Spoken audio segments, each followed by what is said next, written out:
Welcome back to another highly requested letter. Here I'm prepping, and I had a comment in another video saying that it would be satisfying to watch me do the coats. So that was one. This is number 2. And number 3. And number 4. And that's why I typically don't show every single coat that I put on there. I used some random tool that I found as a guide to start this.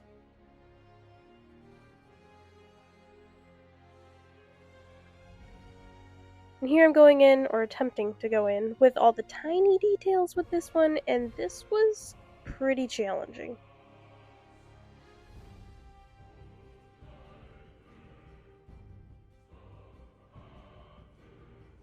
It isn't perfect, but for the size of it, I think I did a pretty decent job. What do you guys think, and what do you guys think I should do next?